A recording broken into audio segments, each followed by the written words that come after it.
Hi friends, நம்ம இன்றைக்கி எதை பற்றி பார்க்க போகிறோம்னா மோல்டிங்கில் வைக்க போகிற எலக்ட்ரிக்கல் பைப் பற்றி பார்க்க போகிறோம்.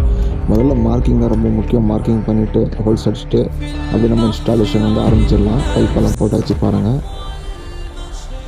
இது கோணையாக பைப் போயிட்டுருக்கிறதெல்லாம் வந்து சர்க்யூட் பைப்பு, கேமரா பைப்புங்க.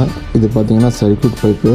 மொத்தம் மீட்ரு பாக்ஸு, நம்ம ஹாலில் எம்சிபி பாக்ஸில் வைக்கிறதுல டிபி பாக்ஸு மொத்தத்தையும் எல்லாத்தையும் கொண்டு வந்து மீட்ரு வைக்க பேனல் பாக்ஸ் அடித்து விட்டு அதே நம்ம டிபி எம்சிபி சுவிட்ச் எல்லாமே வச்சுக்கிறோம். இது பார்த்திங்கன்னா ஸ்டெப்புக்கு வர சர்க்யூட்டு, சர்வீஸ் பைப்புக்கு 1 இன்ச் வாட்டர் லைன் போட்டுருக்குறோம். இல்லை இந்த ஒரு பெட்ரூமுக்கு ஒரு சர்க்யூட்டு, நெக்ஸ்ட்டு பெட்ரூமுக்கு ஒரு சர்க்யூட் பைப்பு, அடுத்த பெட்ரூமுக்கு ஒரு சர்க்யூட் பைப்பு நேராக தனியாக தள்ளி விட்டுறணும். அடுத்தது இந்த பக்கம் மேலே ஃப்ளோருக்கு ஏற போகிறது சர்க்யூட், அது ஒன்று.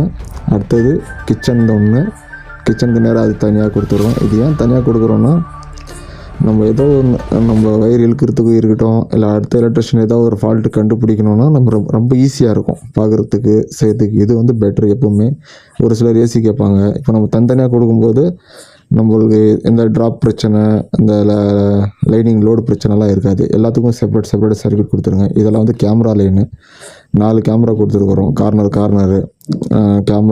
இப்போ நம்ம சிசிடிவி கொடுத்தாச்சு, வைஃபை கொடுத்தாச்சு, கேபிள் கனெக்ஷன் கொடுத்து